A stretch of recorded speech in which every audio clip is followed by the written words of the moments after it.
That's well-organized high school kids. They're good to go.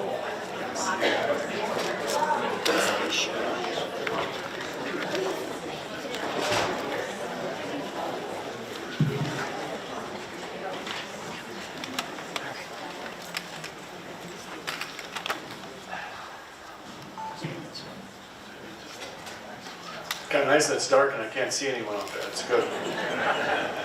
For those of you that don't know me, my name is Rick Gosson. I'm the elementary principal and the activities director here at Belgrade Brutenell Rosa Schools. I'm proud to say that with a lot of bullying from a group of Buccaneers, Redmen, and Jaguars, I had a part in getting the BBE Hall of Fame started in 2015. Before I address the bullying, I have a lot of people that I need to thank. I'm ultimately going to forget someone, so I apologize in advance. First, I need to thank our sponsors. Having an event like this is not cheap, and our sponsors have ensured that our nonprofit organization will not be in jeopardy of paying the bills.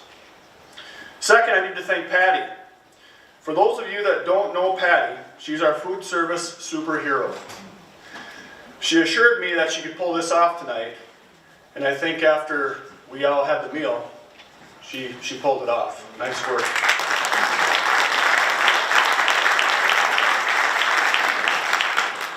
Third, I need to thank the students from BBE that volunteered their time tonight. They all volunteered except for my daughter. I made her come. To serve our meals and clean up after us. That was probably my biggest worry. There aren't a lot of kids that would agree to come to something like this and work for free to honor a bunch of old people and Emily and Heidi. Finally, I need to thank our broadcast team and our technology staff who agreed to be here tonight so that our family members that could not be here to experience it with us could enjoy it. These are strange times, and as anyone in this area knows, our broadcasting and technology teams at BBE are second to none. Okay, let's get on with it. We don't want to be here all night. Back to the bullying. I should say, as an elementary principal, I hate the word bullying. Bullying is a verb defined as seek to harm, intimidate, or coerce someone perceived as vulnerable. I don't usually think of myself as vulnerable. These actions need to happen more than once to be considered bullying. Two things. First, I don't condone bullying. Two, I am a victim. There are people, some in attendance tonight, that made sure that this night would happen. The bullies. I would never mention any names, Evie, or call anyone out, Wes. But there were people, Weimer, that made sure our inductees tonight would get the recognition they so deserve. Now don't think you're out of the woods, Jerry, or Wayne. There's plenty of blame to go around. At any rate, I appreciate all the past graduates and educators and coaches that love these communities so much that they continued, remember, repetitive, it has to be repetitive to be bullying, continued to talk about and make sure that this organization was started. Without further ado, I would like to thank Bill Geisberg, who I just found out 3 years ago his last name was Geisberg, but his name was Bill Dean. 1972 Belgrade graduate, for being our MC tonight. Thank you all for being here.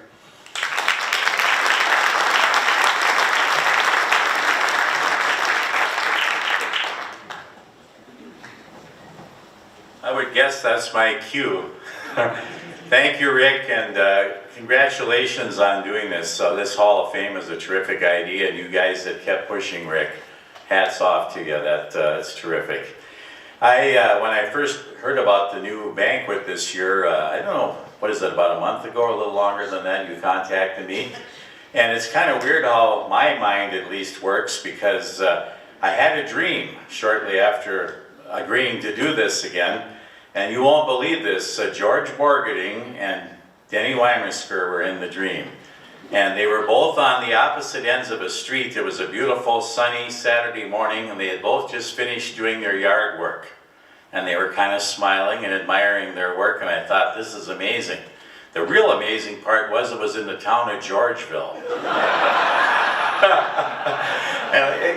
You can't make this stuff up. I mean, and it was in living color, the dream. I could not believe it.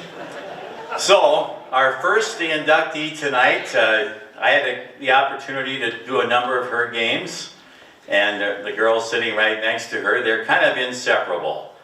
I think Natalie Cole had a big hit with that song, if I recall. But Emily Relke, Emily, one of the outstanding athletes of all time, no matter what era we're talking about in BBE athletics. And sitting right next to her, Heidi Weller. And I remember doing a playoff game, I think it was a district, or maybe I think we called them sections already at that time. You guys were about to play New London Spicer, and it was one of the finals, I think it was at St. John's.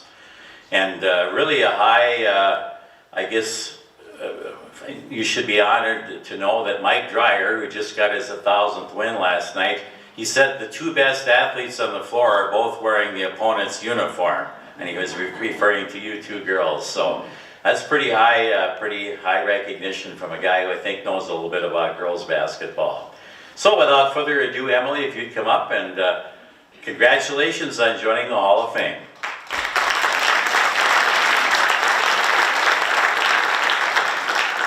Thank you. Well, the last time I had to give a speech was for my sister Brittany's wedding, and I ended up singing the entire thing. So I figured, why not sing for this one too? Just kidding, I'm not singing. On a more serious note, I want to thank Rick Austin and everyone involved in the BBE Hall of Fame for making this all possible. I'm truly blessed to be here to receive this honor. First things first, shout out to my mom and dad for always supporting me, coming to all my games, and mainly for making the sacrifices that they did that gave me the opportunity to participate in sports. When I was sitting down thinking about what I was going to say for this speech, a few things came to mind. My upbringing, what inspired me to play sports, what drove me to be as good as I became, and also everyone along the way that supported me and motivated me. Growing up, every Sunday, my parents would take me and my siblings to Lake Henry baseball games and to watch my older sister Alicia play volleyball. I wanted nothing more than to be like all of those athletes. In second grade, I started playing baseball for Lake Henry with my brother Josh. As the only girl playing ball with the boys, I received a lot of support not only from my parents, but the boys and their parents as well. I remember the parents and mainly all the other moms would always cheer me on with the saying, "Girl power," and it always drove me to become something more. Having an athletic family really benefited me in the aspect of always being challenged and helped me with the progression of my fundamental skills. My brother Josh was my biggest competitor and greatest influence growing up. He was always willing to play ball with me, and I looked up to him the most. My dad was also one of my biggest competitors. He sure knew how to shoot hoops, and he still does. He always insisted that we had a free throw contest before chores every night, and I think I can count on one hand how many times I beat him. Everyone in my family was usually willing to play sports with me, and if they weren't, I'd always find ways to play by myself, whether it was shooting hoops by myself, throwing a baseball up against a wall and it coming back to me and fielding it, or just playing volleyball with the rooftop of buildings.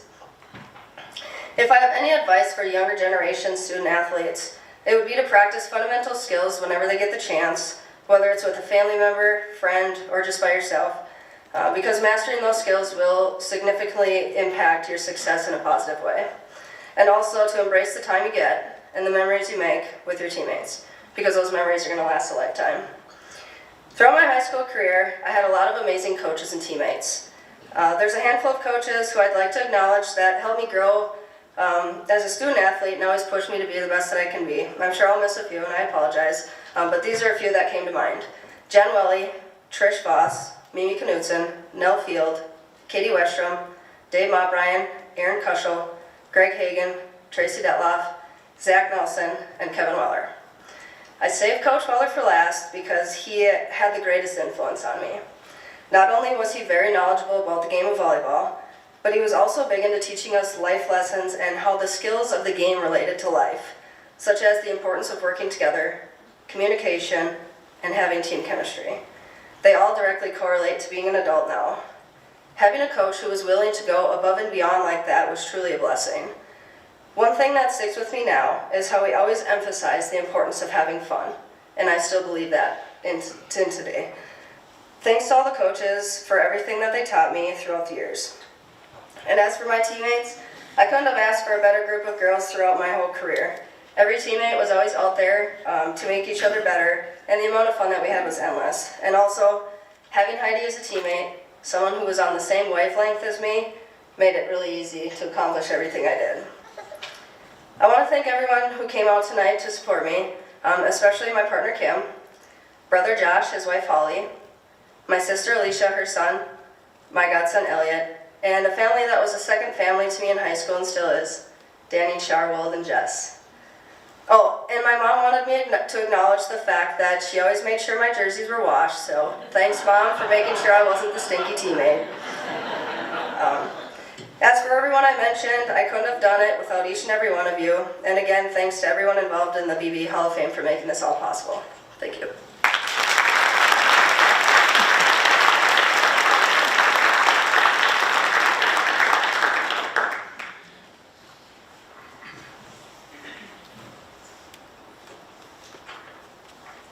Well, I guess it's only proper that we would bring Heidi up here next. I really enjoyed reading the articles that Randy Olson did, and he does a terrific job, and we're so fortunate to have Randy and his tireless efforts of chronicling the life here in the Bonanza Valley. And especially what caught my eye with Heidi and Emily both coming from dairy farms, and that's where I grew up. We didn't, back in the day, if you had 30 cows, that was a big operation. And there was a lot of manual labor that went with that. And I suppose no matter how the game came out or practice went, when you went home, those cows were there and they needed your care. So I know the Lensing family pretty well. And, you guys really were just great, fantastic family. Your dad, Roy, lost your mom at a pretty young age, but did a terrific job of raising you kids, and you've passed that on. So let's hear from Heidi Lensing-Weller.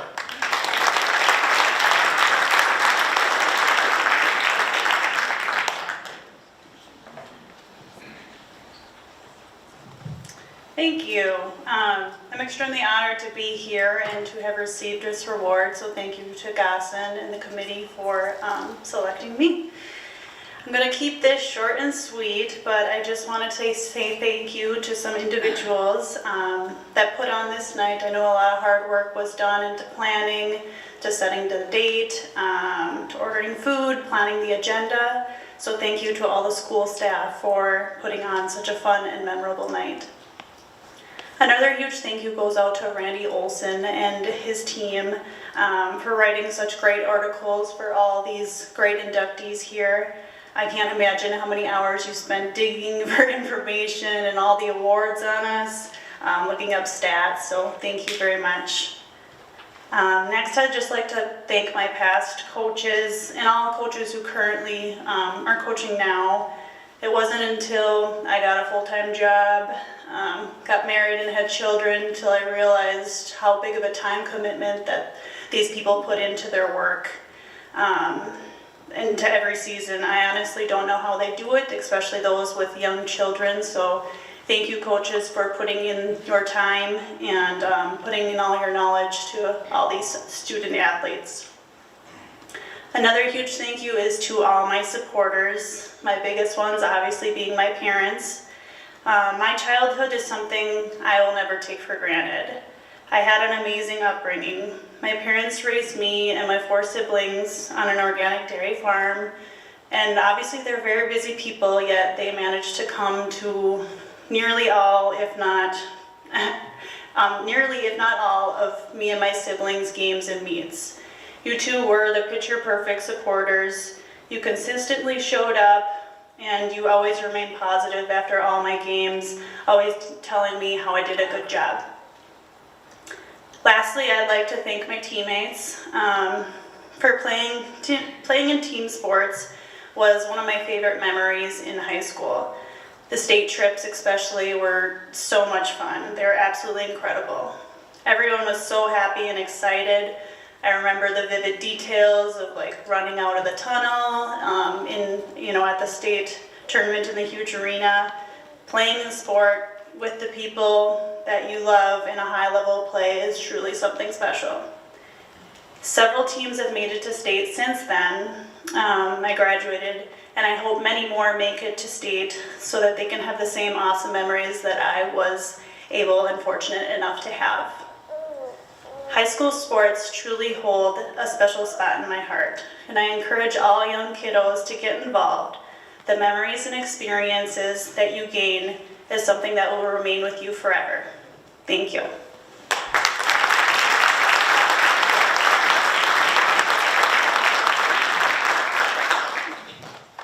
Thank you very much. Heidi, are you still doing some blogging these days, things like that, or no? You've given that up, got too busy, or?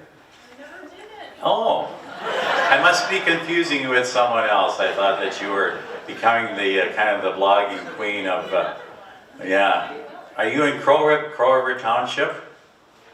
No. Wrong again. All right, let's bring up, we have, I think is it Christine?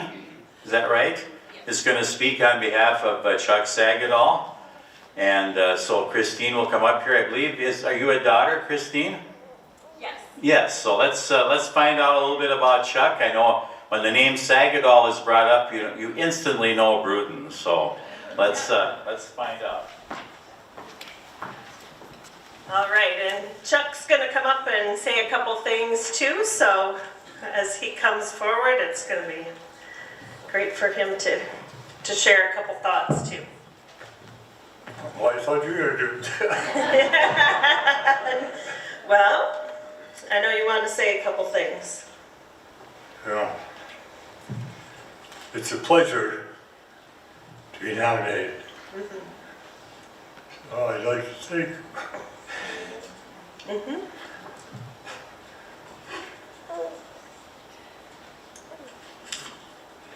I never had athletes that cried. I love that line. There's no crying in football, baseball, track, basketball. No. That's all good. I've coached them all, Yep. even swimming. That's hard to believe, but I did. So I used to practice at Lake Lincoln. And when I went down to the cities to coach down there at North High, there were a lot of good athletes. And my only thing was to be on the good side.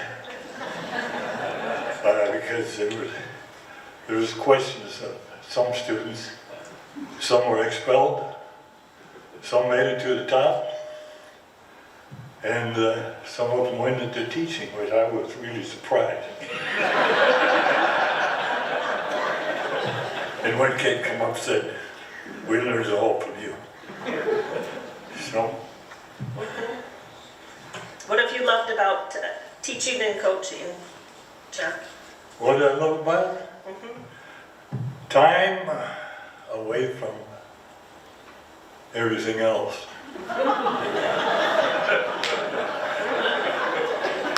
And they're all laughing. Is my wife still here?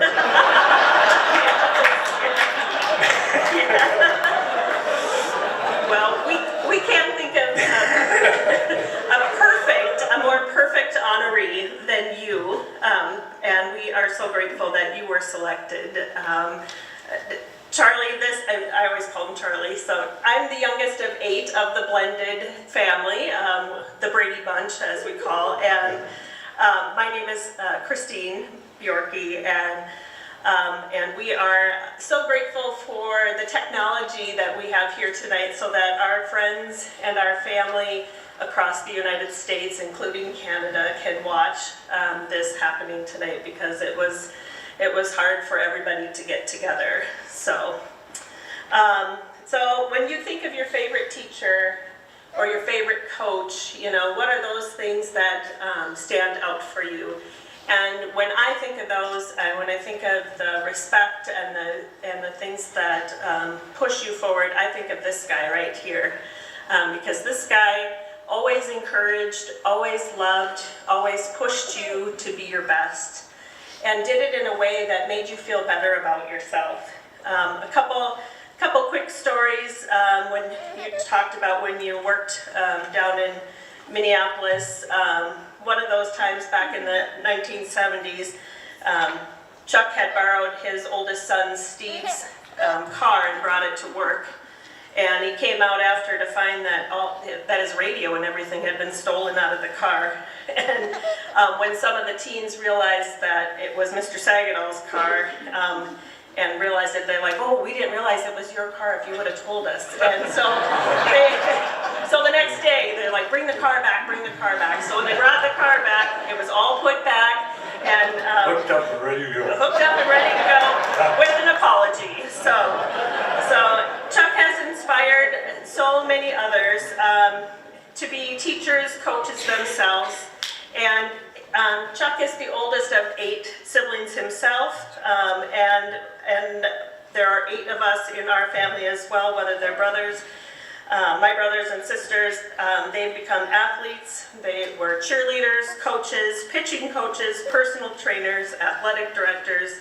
As you said in the intro, if it was a Sagatol, there were athletes and coaches and athletic directors to be found across the state and beyond. So we are so grateful for that commitment. So one of my brothers, Sheldon, while he was preparing to graduate from high school, Chuck had asked him, what are you thinking about doing for a career? And Sheldon said, maybe be a teacher. I hear they get a sweet salary, and little did he know, and they get the summers off. And Chuck said to him, that is absolutely not a reason to become a teacher. And you do it because of the relationships. You do it because of the difference you make in the lives of young people. And Chuck was right, of course. And it is about the relationships. Over the years, over the decades that he taught, especially in Monaga, where most of our family grew up, one of our family friends, Glenn Shapersky, reminded us recently that Chuck approached him and he and his brothers to go out for football. And Glenn said, well, they would love to, but they have chores to do. And that is when practice was going to happen. And Chuck said, well, how about if I help you out? Can we go, it'll get done faster and you can come to practice. And sure enough, the next morning you were out there helping them out with the chores, and they went out for football and were some of the best football players that Monaga had. So Chuck coached thousands of athletes, us kids included. We're probably some of the tougher ones because we didn't listen as well.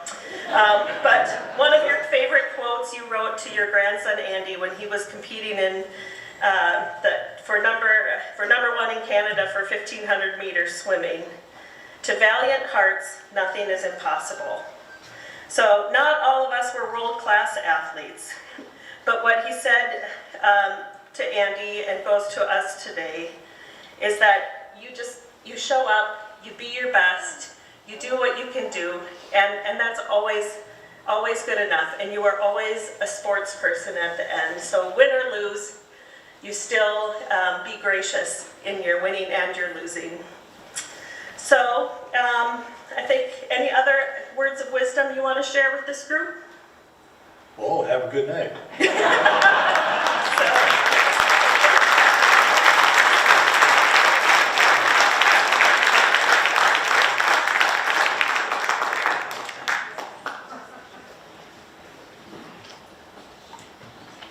And I'd like to add, Chuck, not bad for a Norwegian. Our next inductee is Roger Lindahl. Are you there, Roger? Roger's a little bit younger than I am, but we are kind of from the same era, I guess, of Belgrade school and sports, and of course you graduated from this building and I was the last class of the old school, kind of across the street. But Roger, was a very interesting article that Randy wrote about Roger, rather detailed, I must say. I was in the cafe the other day at Coop's Corner, and your name came up, Roger, and there was a kind of a group of learned people at one of the tables there, and they mentioned, well, did he have to write about every first down and every, you know, so anyway, they were giving you some good-natured ribbing. I wanted you to know that. So ladies and gentlemen, Mr. Roger Lindahl.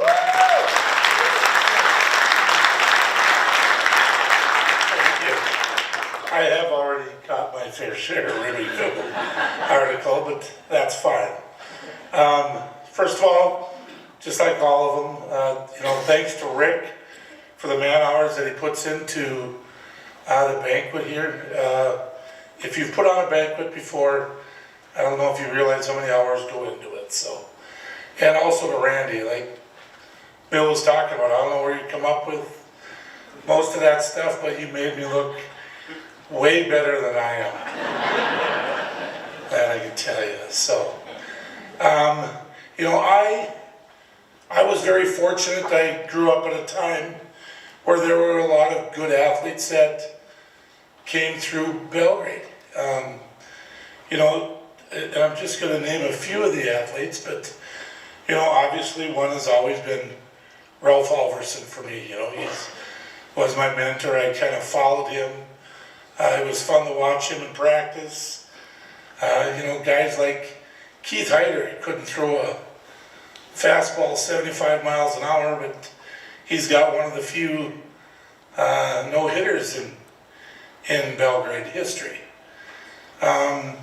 Playing football for Belgrade was always such a joy because we had so many good athletes. Having just under 1,400 yards rushing, I followed Terry Peterson on a quick pitch. He should get at least 1,000 of those yards. All I had to do was follow behind him. And so he made it quite enjoyable. I was thinking up here on what I was going to say because I had absolutely no idea. Especially after the two young girls go first. And, I started thinking, I'm going, out of the class that when I was a senior, there was 5 of them, there were at least a minimum of 5 guys that went on to play college ball. One was Al Molitor. One was Perry Schmidt. One was Kevin Weller. Terry Peterson and myself. And so we had good guys coming through at such a good time. And you don't get good guys and good athletes that are just natural, We had coaches like Weimer and Evie. And I could spend the entire night talking about Weimer, and what a job he did for Belgrade football. He was just a classic. He did so many personal things for so many people, so many coaching things for so many people. I had coaches like Dan Carr, very knowledgeable coach. I remember it wasn't Montbriant that started that 3-2 defense. It was Coach Carr.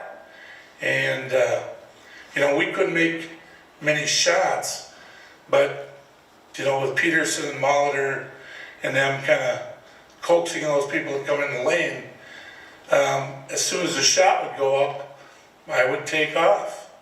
One thing I could do is catch a ball, and I could finish a layup.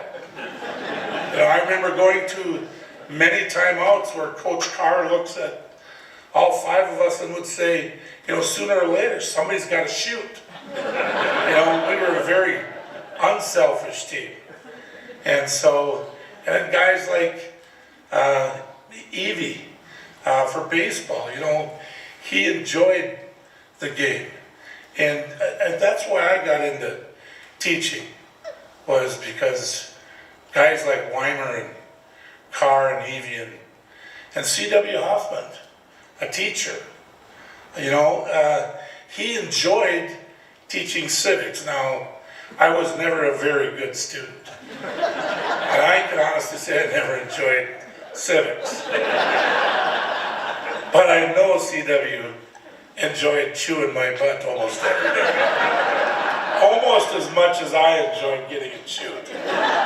But what a joy. And it's those people and those players are why I'm here today. Thank you.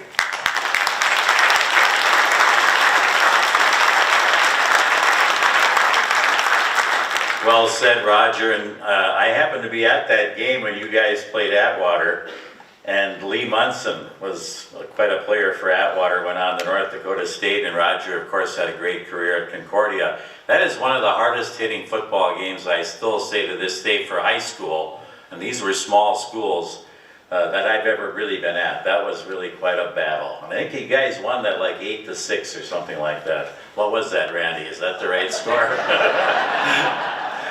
All right, well, our next inductee is going to be honored here by Glenn Miller, who I believe now you're a nephew, is it, Glenn? And of course, I knew Glenn's dad, Lloyd Miller, who is a brother of Lyle, who's going to be inducted here tonight, and I had the good fortune to sit next to Glenn at our lunch, and I am amazed at how many people he knows and knows where they are and what they're doing today. So let's bring him up and find out a little bit about Lyle.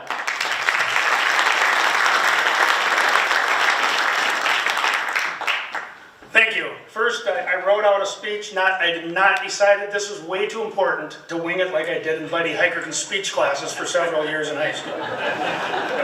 All right. Good evening. Tonight I'm honored and privileged to have been asked by the family of Lyle Miller to speak on his behalf and their behalf on his induction, what it would have meant to him and what it means to them. Before I get into that, I want to point out the Lyle Miller family members that are here tonight. In the front row is his wife, Noreen.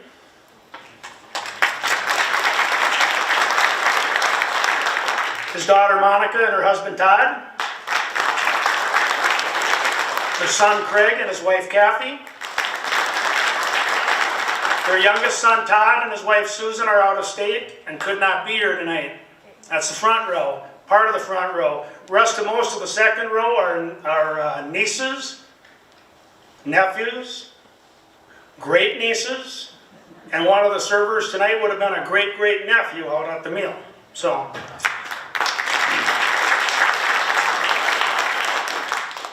online tonight, thanks to BBE Broadcasting, there are literally dozens, as mentioned by one of the other speakers, of family and friends around this country that are tuned in. Spent a lot of time this week trying to channel my inner Lyle as to how Lyle would feel about this honor, this event. What would he do or say tonight? I know first and foremost, he would have been deeply touched and honored by this induction into the BBE Hall of Fame. He would have stood here with quiet confidence, a twinkle in his eye, looked out at this group, and he would have given you the one and only signature Lyle Miller smile. He would have stood here and humbly yet genuinely acknowledged his family, his roots, and the many friends, teachers, teammates, and classmates and coaches that were major parts of him getting to this point and this honor. He would have enjoyed interacting for the last couple of hours with the attendees, but he likely would have diverted the focus away from this big night for him to what was going on in your lives. He would have enjoyed talking about some meaningful, memorable, or funny moments that he'd had that made growing up and playing sports experience in Bruton a lifetime experience. Lyle's roots were here, and he was always in constant contact with his former classmates, friends, family, and followed and supported Bruton and subsequently BBE athletics his entire life. Lyle was always reading, watching, and asking questions about the kids on the teams. Those were actually most of my conversations with Lyle. And what that family connection was and how that tied back to his roots. Lyle was a Buccaneer at heart. Over the years, there were many times when that profile, that walk, and that smile would be seen at the corner of a football field, sitting amongst the crowd at a basketball game, and was cited at many a track meet. He was there to watch the children, family, and friends of the people that he knew from his roots. The family, in his name, awarded a scholarship for over a decade annually to BBE graduates in his name, who excelled at both athletics and academics.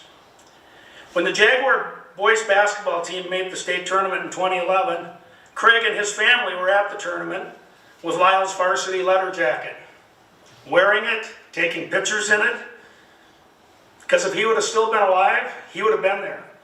He was there in spirit. Lyle, as you've already heard or read in Randy's paper, was a stellar four-sport student athlete at Bruton and was involved in many other activities as well. He went on to serve his country and was given the honor to play on a traveling armed forces basketball team that toured Europe and won the championship in 1954. Lyle also went on to have a successful personal and business life. He and Noreen raised and developed 3 great kids into stellar adults. It always amazes me how they are a combination of the best qualities of their parents. So that being said, it comes no surprise that they batted 1,000 in that category. Lyle was a planner. Lyle was a reader. Lyle was a studier and a researcher at the core. And that preparation always served him well, both on and off the athletic field, as preparation met opportunity. So it was no surprise that the daughter Monica has recently retired from a librarian career and has become the de facto family historian, archiver, documenter. And she's got libraries of things on the family. Craig and Todd both followed Lyle into a very successful real estate and investment business and careers. The family legacy that Lyle began all those years ago in Bruton continues through Renee, their children, and now their grandchildren. One story the family had, you're wondering why I'm wearing this stopwatch, it's coming. Okay. I've been asked this a lot tonight. So, the story family asked me to share was as follows. Lyle's son, Craig, brought this artifact along tonight and wanted me to talk about this. It was a stopwatch purchased from Sears in 1975 by Lyle and Craig. Craig was just starting into his track career at Robbinsdale running the 440. That's yards for you youngsters. They used to be yards. So Lyle spent much time as Craig's first track coach, as he calls it, timing and coaching Craig with the quiet confidence and reassurance that only a patient dad with a shiny new stopwatch can provide. His quiet support, tracking, and reassurance was an inspiration for Craig as he continued on in track to be, like his father, captain of the track team his senior year. Craig was quick to note, though, that his times were not as good as his dad's. His support and encouragement was there, as Craig also participated in basketball, cross country, and wrestling at Robbinsdale. That same support was there as their son Todd competed at a very high level and believed he was a state champion at one point in gymnastics. His and Renee's quiet and supportive nature continued to be there as the kids grew into adulthood. Hall of Fame material all the way in my book.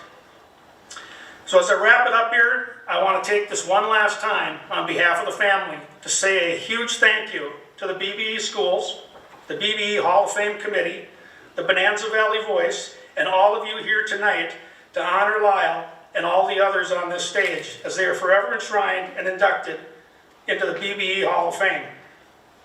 The family, as Lyle would have been, is deeply honored, proud, and at the same time humbled by this. With that, I'm going to close with as close to a Lyle signature smile as I can muster up. Thank you and God bless.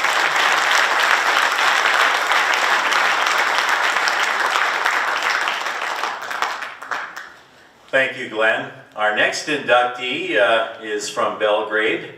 He was kind of one of the guys that we looked up to, and I was growing up. I was in his brother Pete's class, and this is something that always kind of, I never forget. I think it was 1970 or thereabouts, we were able to go down to the state tournament to watch the tournament. We weren't playing in it, but Jim was a medical student at the time at the University of Minnesota, and we got to crash in the same house where he and I know about 6 other, I think, med students were staying. And that made quite an impression on us, I must say.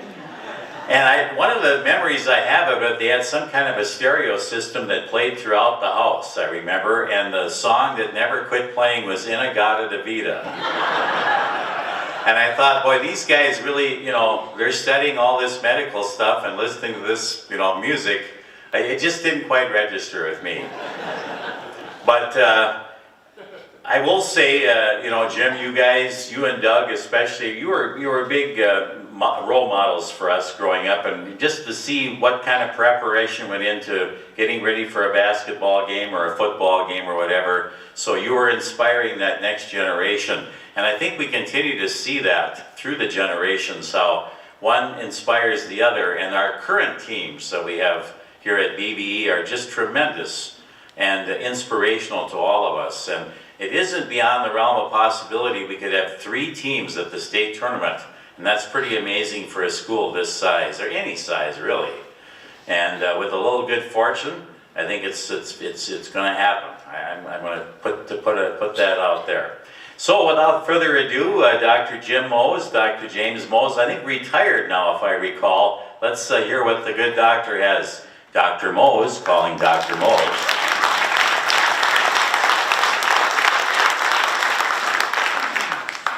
Thank you, Bill. Thank you. Public speaking is something that I've always enjoyed. I've never had a problem standing before a crowd of any size and talking for any length of time about any subject. But tonight's tough. I'd just like to take one moment before I start and just offer my personal congratulations to all the other inductees. Much deserved and well earned. When Mr. Gosson called and told me that I'd been selected for this very prestigious award, I can tell you my emotions just kind of ran the gamut. I went from total shock to disbelief to speechless to tears. I told Nancy the news and we shared a big hug and some tears. Then I just sat in a chair and tried to process, what does it mean? What's this going to mean? And while I was thinking about that, there were some words that kept coming back to me. It was humbled, honored, proud, and blessed. I'm truly humbled beyond words to be here this evening. And I'm very proud and very honored to be inducted into this Hall of Fame. I'd like to take just a few minutes and just say thanks to a few people who've really had a big impact on my life. Belgrade was a great place to grow up in the mid to late 50s and early 60s. Our house was next to Whitford's and the next house was Thompson's. You couldn't find better neighbors, you couldn't find a better street. And so to my neighbors there I say, thank you. And at that time, in that era, baseball was the heart and soul of our community. And Doug and I couldn't wait to get on our bikes and take off with our gloves and go join our friends and play baseball. In the morning you'd find us up here across the street at the ball diamond where Joe Schlepper taught us how to play the game the correct way. And Joe, to you, I say thank you. And in the afternoon we'd gather with our friends and we'd play some more. And our favorite spot, it seemed, was we'd go out to the Y.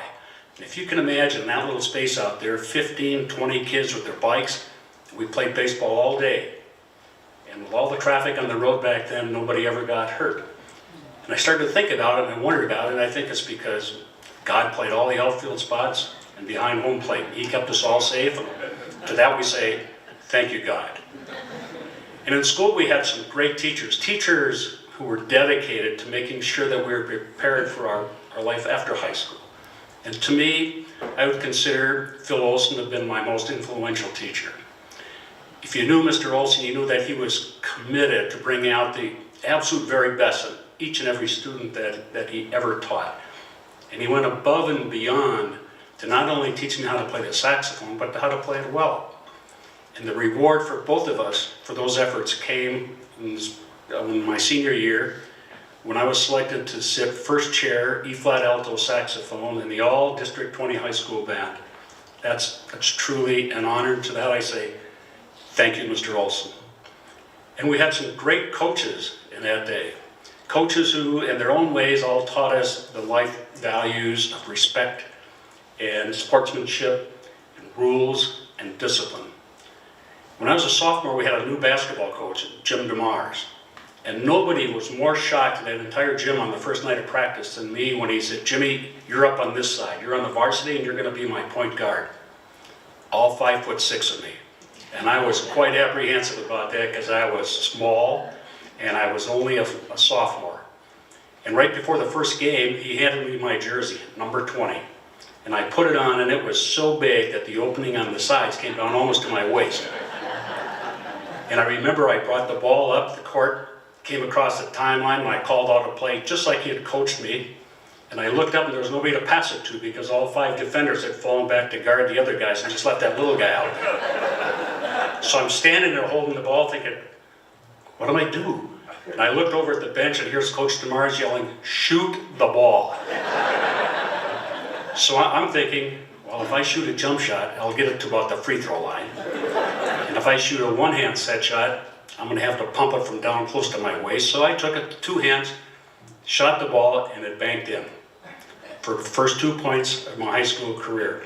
Now I can tell you, I can't remember any other points that I ever scored, but I remember those 2. But most importantly, I remember the shot because that shot gave me the confidence to know and believe that I belonged on the varsity. And later, as I thought about it, it made me believe that if you have the heart and the spirit and the willingness to work, you can succeed at anything. So Coach DeMars, wherever you are, for your confidence in me, I thank you. And we were seniors. Dave Seaman was our football coach. And it was his first year of coaching. Unfortunately, we only won 1 game for him, but we beat Bruton.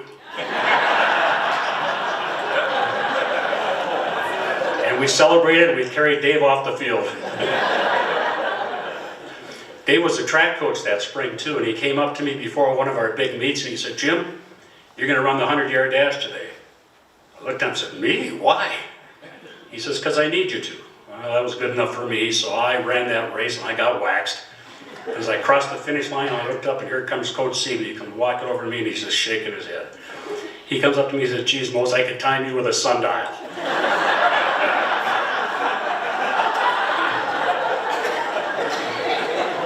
But I'm proud to say that Dave and Bernie have been very, very long dear friends of ours. So for all that, Mr. Seaman, thank you. And when that year for basketball, John Nett was our coach. And he was a tough rules and discipline guy. The first night of practice, he got us together and he says, boys, I want to tell you something. You want to play basketball for me, you got to know one thing. I do not like long hair. I like short hair, and the shorter the better. And occasionally during the season, he came out before practice with his little step stool and a ruler. We had to parade by and he'd measure our hair. And I can remember him saying, Jimmy, it's getting a little long, you better get a cut. And if he didn't like something about how you were practicing or how the team was practicing, he'd blow his whistle and say, okay, take a lap. And now that wasn't just a little trot around the gym. That was off of that raised floor, back up around the balcony and down around. And that was what? And I think I held for a while the very dubious and unimpressive school record when he asked me to run 52 of them one night. John was our baseball coach that spring as well, and we really had a good team. And towards the end of the season, I needed a piece of equipment. He gave it to me and he said, that'll be $1.25, Jimmy. And I said, geez, Coach, I'm sorry I don't have the money. He said, look, just bring it tomorrow. Next day before practice even started, he said, Jimmy, you got my money? I'm sorry, Coach. He said, it's okay, bring it tomorrow. But remember, you don't have it tomorrow, you don't start the game. And I started thinking, not start the game. I couldn't remember a game where I hadn't started. I couldn't remember not playing every pitch of every inning. Who was he going to play instead of me? So the next day I showed up. I had the $1.25. But when he said, Jimmy, you got my money? I said, gee, and before I could even finish the sentence, he turned around and he said, Doug, you're starting at shortstop today. So after the game, I went into his office very sheepishly and I gave him the $1.25 and I apologized. He just stood there and he looked at me for a second and he said, did you learn anything today? Yes, Coach, I did. Good. Go home. I'll see you tomorrow. So I learned some real life lessons right there about his respect, rules, and discipline. One of the things I'm very proud of that began during my era was the legacy of number 15. When I was a sophomore in high school, my football coaches handed me jersey number 15. I wore it throughout my career, then my brother Doug wore it, then our brother Pete wore it, followed by our nephews Aaron Byer, Patrick Mose, Zach Dingman. My grandson Nick wore number 15 while playing for Stewartville, and Chase Byer wore number 15 over at Painesville. So if you think about that, if my calculations are even close to correct, that means in the past 60 high school football seasons, and approximately 30 of those, a member of our family has worn number 15 while playing football for their high school. I'm proud of that legacy. So Troop 15, I thank you, and happy birthday, Aaron. It was his birthday yesterday. During my life, I've been very fortunate. I've also been really, really blessed. I'm blessed to have grown up in a home with 2 loving parents, 2 great brothers, and 2 wonderful sisters. And to my family, I say thank you.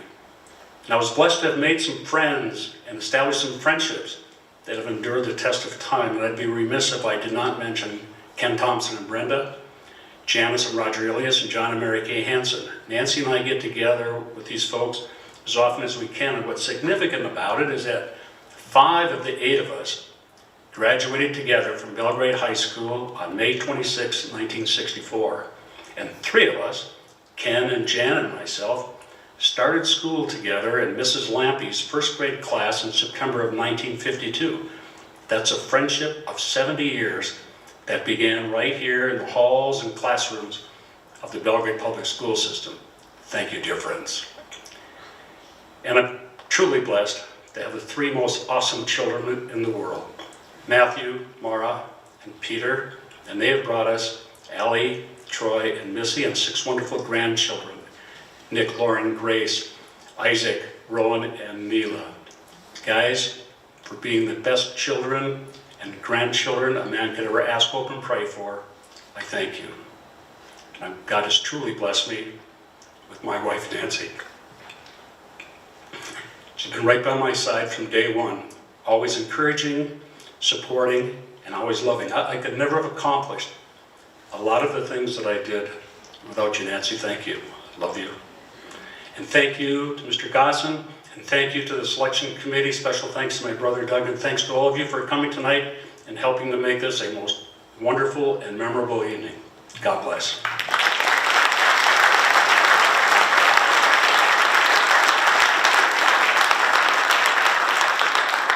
That was very elegant, Jim. Congratulations again. It would only be fitting that we can bring up a guy who probably can even talk better than that next. And I heard a story the other day that when the wrestling program was just getting started in Brewton, that this was the guy that was responsible for it. And he was quite a recruiter. And he really would beat the streets to try to find some wrestlers to put out there. And even to the point where I heard you went into a classroom one day and handed the singlet to this, we won't name who it was, but you're wrestling tonight at so-and-so weight. So and there was never a no for an answer.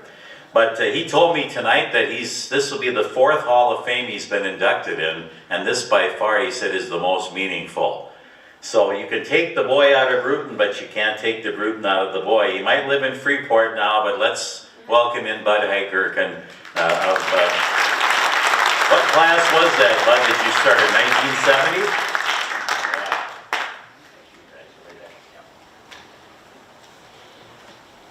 But you're right, Dr. Mose is hard to follow. He's very good speaker. Wish I would have had my speech program when I was over here, but he was over at Belgrade. Well, he wouldn't have been, he'd been gone already. But anyways, it's nice to come back home to Brewton Belgrade, and I always call it home. And it's nice to be honored. I want to thank the committee for all the work they did. And Randy Olson, he does just such an awesome job with covering everything that happens within this community. You don't realize how blessed you are to have a paper like that. I wish we had one back home like that. But it's a blessing to have. It's nice to be honored with the guests that we have here. I know each and every one of them. I do not know the younger ones as well, but I knew their parents. I was on their farm, and Roger, I didn't know you as well as Ricky. I knew your dad very well for the BMW. And I go on down, Dr. Mose over there, he kind of left when I came back home, but my family had him as a doctor, and I said, tell me one word about him. They said, friendly. Dr. Friendly, they call him. He was the friendliest guy around. He chaired the school board and everything else, and he did a lot over there for the community. And Wayne Hoffman, the first time I met him, well, of course, at the baseball diamond. He was coaching Belgrade summer program, I was coaching Bruton. And that's the first time we ran into each other. We coached against each other a good number of times. And Wayne's done a very good job there. And as we go on, and Chuck Sagado I did not know, but Roger Sagado played left field for me for many years. Larry Sagado was my catcher. And when I left Bruton, they still have my house yet. Sister, still living in there, so Suzanne. So anyway, the Sagado Oppo used to bring stuff to our house all the time, good Norwegian food. But it's nice to come back and be honored with all of the people that our group, basically my family grew up with. But I want to thank my family as well. They've been with me and they have allowed me, it's like Chuck says, Ann, are you still there? But anyways, we're gone so often and so many times coaching. And my experience in Bruton started before I got to Bruton. Roger Sagado was sitting over there. And probably the only people we knew was Roger Sagado. He was living at Padua Pub there where it built it there, and he was living in that house, but we knew them beforehand. But 1970 was the first year they signed, given a contract, teach English and speech and social studies if need be, and to coach declam and drama. So needless to say, I left Ashby and signed that contract. Everything was good. Started the speech program, and we had, I think, 12 kids out the year before. And I see Marie Miller sitting over there. She was one of the good participants in speech. I think she may have even gone to speech state tournament. But we eventually got it built up to 75, 42 kids we needed to fill the program out. We had a full team all those years and won many trophies. And the kids, as I mentioned, or as Roger mentioned, some of the other ones, that it wasn't the coaching, it was the kids and the parents that make the program. And later that year, well, I directed 26 plays, but later that year, and that was fun as well, drama was a very important part of my life. Teddy Clark helped me a lot. She was very inspirational. But the wrestling program was started because of Padua. Most people don't realize that. I didn't start the wrestling program. Padua started the wrestling program. A little community out there, they had a little school, and they were going to go to Sagstetter. And they told Vic Clark, I tell you what, the school board over there said, if you start a wrestling program over at Bruton, we'll go to Bruton. So Victor said, all right, we'll start wrestling. And anyway, everything was going fine, and I never mentioned that I had ever coached before, wrestling. They did have my resume, and I went, yeah. All of a sudden, Victor Clark found out about it. He said, hey, I heard you coach wrestling before. I said, how'd you find that out? Never mind. You are a wrestling coach. I said, no. I just got rid of that. I was head coach, assistant coach, junior high coach, bus driver. I ain't gonna do that again. That's too much work. I tell you what, I said, I'll do it if you talk Don Larson into being the head coach. Okay. He says, I'll get back to you. All of a sudden, Don calls, what's this up? I said, Don, I can't. I said, I need somebody to get these kids in shape. I'm not very good at that. I'm not a real good disciplinarian. So he said, okay, I'll get the kids in shape. So I'll get them out. So I went farm to Waltzes and to Presslers. Well, Pressler I didn't have to because they're the ones that insisted that we start wrestling. And I think all the years I was coaching at Bruton, there was always a Pressler in the lineup, and they're always in the state tournament team too. But they were a great family. But it was Walls and the Arnses and the Henninghams, and it was just went on and on. It was just eventually got to be a lot of Sunburg kids too. But we got the Straffs, and we got the Petersons. I think we had a whole busload coming in, and I convinced the parents. I remember the first parent I went to. Bruton didn't have wrestling, I didn't know what that was about. It was Wilfred Arns. He looked at me, he was milking the cows at the time I was in the barn. He said, buddy, I seen that wrestling on TV, and that's some mean stuff. I don't want my kids getting thrown in a turnbuckle and all that. I said, no. I said, this is a little bit different. I said, this is just try it. I said, and in Bruton, it was a small school. We're a small school in the region. And it's hard to get bodies. And all the town kids are ready out for basketball. So anyway, there are a lot of kids that weren't out for anything. And I convinced the parents, I said, in fall, you do all this field work. You're making hay, and you're chopping corn, you're picking corn, and you need your son at home, I understand that. And in spring, you get picking rocks, you're planting the corn, you're planting the oats, you got the first crop of alfalfa, and all that stuff. I said, I don't need them then either. I only need them in winter. You just got milking to do. I said, I'll have them home in time for milking. I said, no. Anyway, so one after another, once I got a few of them, pretty soon I get the first press where I got 5 more coming. And it worked that way out in the rural country. But anyway, Paul Rooney was the first kid in town to wrestle, and he was a weightlifter. But we had, and again, Padua and the parents made those wrestlers. Those kids were tough, and they were used to throwing sunshine all day and bales all day. Remember when I took Greg Schmitz to his tournament the first year, he got down there, he walked in that Civic Center and he looked around that Civic Center, he says, Coach, come here. He looked around, he says, boy, he said, you could pack a lot of bales in here. That's just the way it was. It was a bunch of rural boys. It was a good sport and it was great. And they built the program, and it wasn't me. And it was fun coaching. Same thing with speech. It was the parents that helped the drama and everything else. But later after one more year, I was also honored to be a baseball coach with Hilton. And I did coach that. Eventually I coached softball. But wrestling was the thing that I spent most of the time on. It took a lot of time because it was a spring sport, because you had to go to the kids wrestling and all that stuff. But we had a lot of good kids come through Bruton, more than what a lot of people realize. The very first year, they started the team concept wrestling. It was the worst thing that happened to small school wrestling. At that time, a one-class plan, and we had to wrestle Wilmer in the district finals and stuff like that.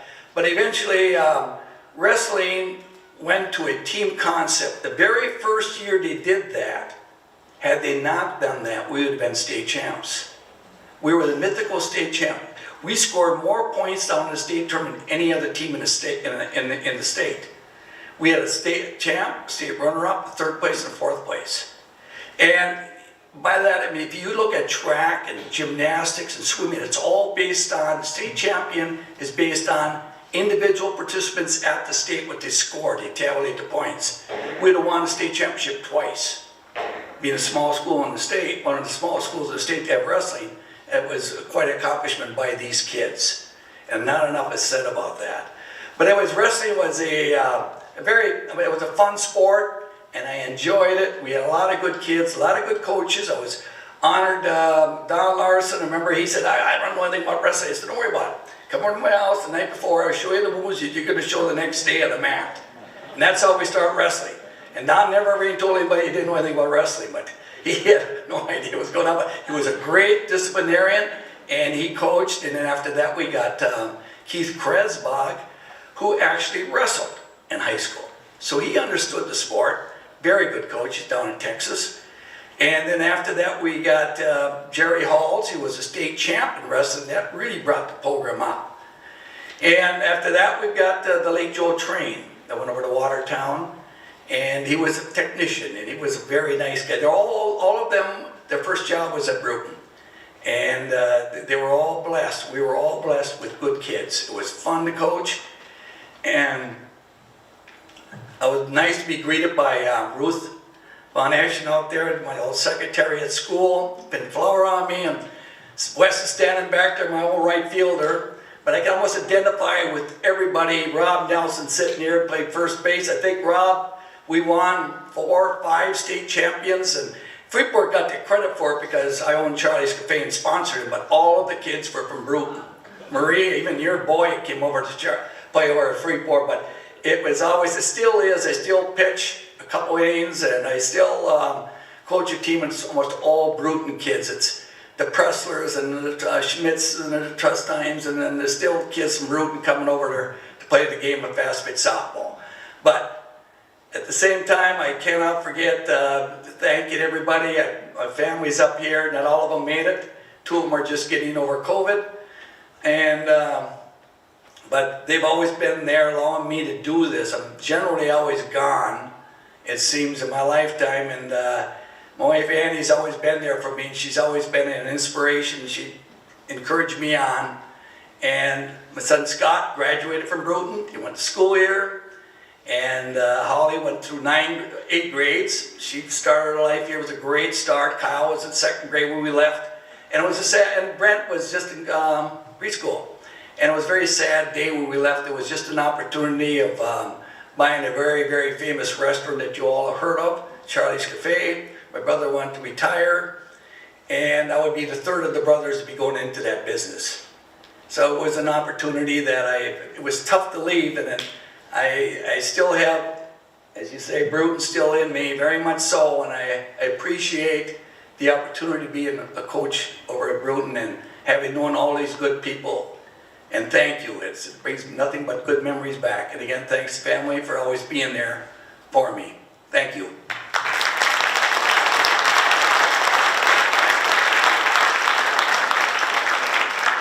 And I always remember when Bud was in the legislature, he'd come on open mic and our legislative review from time to time. And I want to give you a shout out for being, we need more people like you in the legislature right now that can make a compromise. And I still remember they talked for 20 years that we needed more funding for transportation, but they never did anything about it. He cast the vote. We actually got a little bit of an increase in a gas tax and got some roads fixed as a result, and thanks for that, Bud. That was a brave thing to do, and I know you always worked across the aisle, as they say, and got a lot of things done during your political career too, so. And the food wasn't bad either at Charlie's Cafe. Tonight, we've saved the best for last. We've got Wayne Hoffman coming up here next. You've heard a few stories about Wayne, and I had the good fortune, he was already 10 years into his, I think it was about that long, maybe a little less than that. You started in '62, was it, Wayne? Is that right? And I, of course, had him for civics as well. And I remember one thing in particular, it was a great class because we kind of would talk current events and things like that too, that maybe weren't in the textbooks. But I can kind of remember one thing. I think you used to always do your grading with a red pen, as I remember. And you and Florence Berg, my 5th grade teacher, that always stood out with me. They always would, put your score up there and which one ever you had wrong or whatever. Not that I ever had any questions wrong, but anyway, then Wayne went on, of course, to be the athletic director for many, many years, including when the schools combined, and did a terrific job. And me being in radio and doing sports, had a good opportunity to work with Wayne on many occasions. And saw Dave Sieben here tonight. It was great to see him. I always think of Dave and Wayne and Weimer and Evie. You guys would always be at the region tournaments or the district tournaments too in St. Cloud, and it was always good to see that group from Belgrade at all the games. And again, it's tremendous support by the community for our athletic teams. That was in evidence last night at Sagstetter. What a great turnout. That was really a fun night of basketball. So let's bring Wayne up here tonight, and congratulations, Wayne, on being an inductee into the BBE Hall of Fame.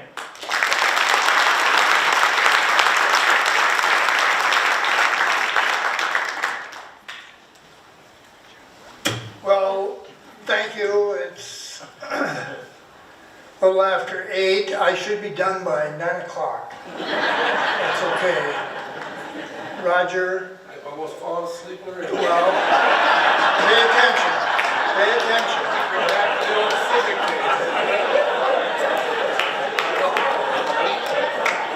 I want to thank Bill for being a part of this. Also, Mr. Gosson, thank you. Doing a good job. And also thank Ruth. She pinned my flower on, so I don't know if she's here now or not, but they did a good job. Congratulations to all the new members of the BBE Hall of Fame. This is a pretty good group, and we're joining another good group. So I'd like to hand out some thank yous, starting with my wife Carol. She put up with me for 35 years and a few extra, being late to games or maybe not even going to games, but anyway, she put up with that. My family, my oldest son Mike, Dean, John, my daughter Mary, they're all here tonight. My sister Nancy and Ken Lawson came down from Wadena, appreciate that very much. And my niece Carrie and Jeff Stanky, they came from Verndale, so that was very nice too. Plus my sister and brother-in-law from Wadena as well, Nancy and Gordy Sorensen. Plus my grandkids Nicole, Jake, and his friend Kaylee, and Zeb and Nathan are here. So I thank all of you for attending. You read all about me in Randy's book. And so you know, I did that farm work and all that other stuff. But school jobs.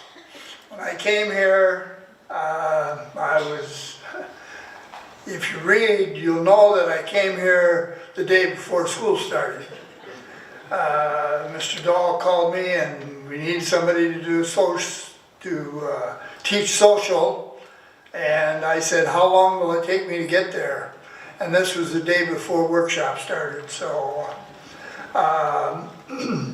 so when I got here, I helped in athletics, scoring games, attending games, attending other events. And one of the jobs was lining the football field. Now, if you're a football coach today, you play the game. But back then, you had to make the field available too. And the field was across the street. And in the summer, they played baseball. So you had to go out there, and in the ground were little stakes. And you had to find those, and then you could line them up and come up with a football field. And so that was one of my jobs. Well, it wasn't one of my jobs, I just helped doing it. And it was at that time, and just prior to, I shouldn't say prior to, year after I was hired, Dave Sieben was hired as a football coach. And so after helping find the field and all of that, he recommended to Superintendent Dahl, when he left Belgrade in 1970 to go back to Melrose, that he hired me as athletic director. And so that was quite a thrill. I had no coaching, no nothing, but I enjoyed athletics and became involved. So, thank you, Dave. Over the years, we've worked together. We have become family friends. We attend meetings that we can get to today. And it's just been a great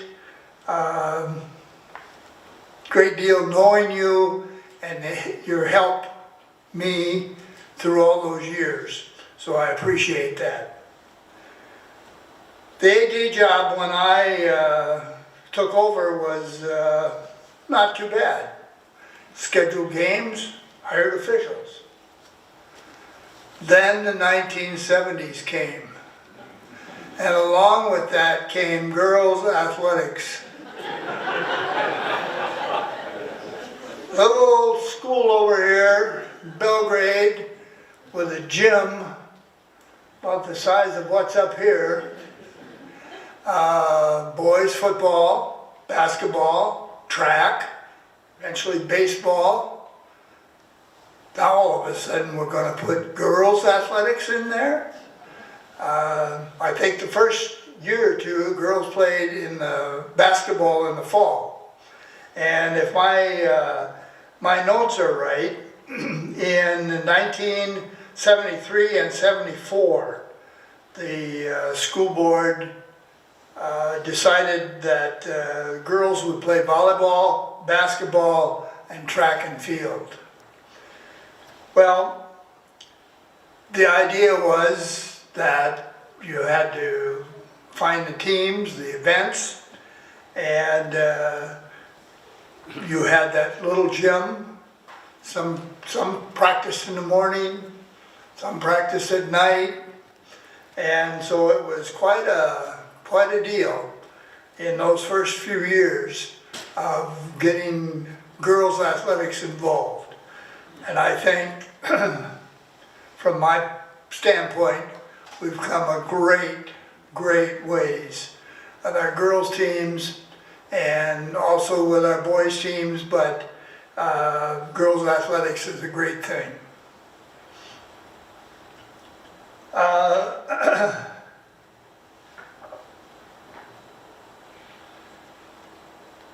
One of the persons who I started teaching in Belgrade with was Dennis Weimerskirtz.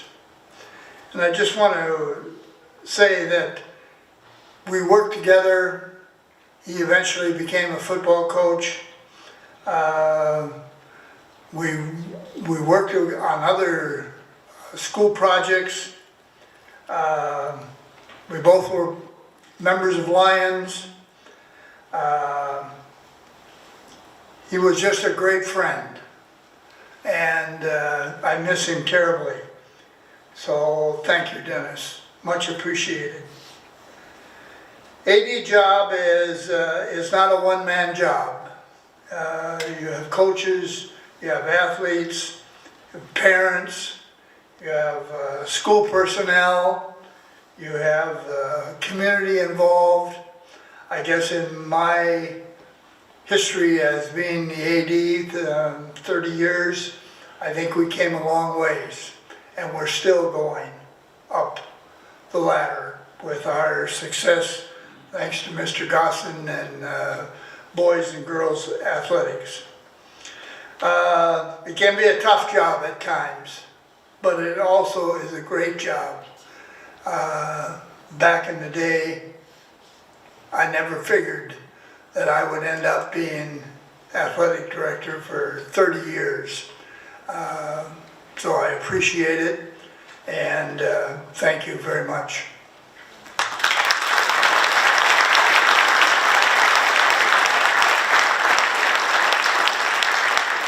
Well, once again, thank you all for coming tonight. We've heard some great stories, and I'm sure this is going to trigger a lot of memories that we'll probably be thinking about for many, many years to come. And I know, once again, I have a deep respect for everybody up on this podium here tonight. It's a job well done, and they join a great group that's already in the Hall of Fame. And I suppose we'll meet again in a few years with another class to the BBE Hall of Fame. But thanks for allowing me to be here tonight. I've enjoyed it. And as they used to say at Met Stadium, the totals on the board are correct. Drive home safely.